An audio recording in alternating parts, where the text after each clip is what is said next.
Welcome to our channel. Selamat pagi saudara-saudari yang dikasihi Tuhan. Kembali lagi bersama saya Frater Ariberto dalam Riak Sabda edisi 22 Februari tahun 2025. Hari ini Gereja Katolik Universal merayakan pesta tahta Santo Petrus. Bacaan suci hari ini diambil dari Injil Matius bab 16 ayat 13 sampai dengan 19. Nah, dalam Injil, dalam bacaan suci hari ini, Yesus bertanya kepada para muridnya tentang identitas dia di mata para murid. Siapakah Yesus menurut para murid? Nah, ada yang mengatakan Yesus menurut pandangan orang banyak kala itu. Seperti ada yang mengatakan Yohanes Pembaptis, ada yang mengatakan Yesus itu Nabi Yeremia, ada yang mengatakan salah satu di antara para nabi. Tetapi tampaknya Yesus tidak puas dengan jawaban ini. Dia kemudian bertanya sekali lagi, "Menurut kamu," kata Yesus, "siapakah aku ini?" Kemudian Petrus menjawab, "Engkau adalah Mesias, Anak Allah yang hidup." Nah, dari situ kemudian Yesus menyatakan bahwa perkataan Petrus tersebut bukanlah berasal dari dirinya sendiri, tetapi berasal dari Bapa. Nah, saudara-saudari yang dikasihi Tuhan, ketika waktu masih seminari saya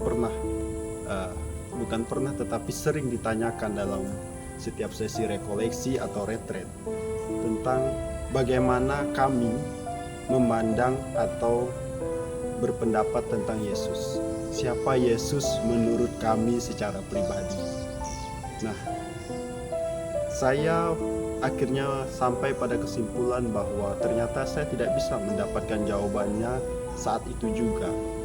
Karena pengalaman akan Yesus, pengenalan akan Yesus itu berlangsung sepanjang hidup kita. Itu berlangsung minimal sepanjang hidup saya sebagai pengikut Kristus.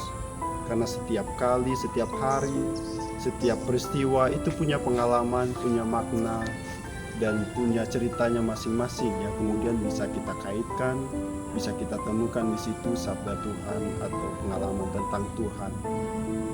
Nah, demikianlah dari bacaan Injil, dari bacaan suci hari ini, saudara-saudari yang dikasihi Tuhan. Gereja ingin mengajak kita semua untuk melihat sosok Petrus sebagai seorang yang sederhana, seorang yang penuh dengan keterbatasan. Bahkan disebutkan dalam bacaan Injil, dalam Injil lain, dalam cerita lain, Petrus menyangkal Yesus sampai 3 kali. Nah, ini dalam pandangan manusiawi seperti kita, Petrus ini adalah orang yang kurang ajar, orang yang tidak tahu diri.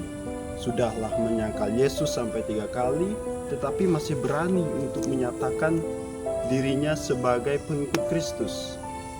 Tetapi Yesus melihat hal lain dari Petrus. Dia melihat sosok Petrus sebagai seorang yang rendah hati, seorang yang mau menerima kekurangan dirinya sendiri, mau berubah, bertobat, dan mengikuti, mengenali Yesus secara lebih dekat sampai dia wafat di Roma, sampai dia mati di Roma. Nah, saudara-saudari dikasihi Tuhan, marilah kita meneladani Petrus sebagai seorang batu karang, sebagai paus pertama kita, seorang yang rendah hati dalam segala keterbatasannya, mau terbuka atas panggilan Tuhan, mengikuti Yesus sampai akhir hayatnya. Itulah pengenalan diri bagi Petrus yang sejati kepada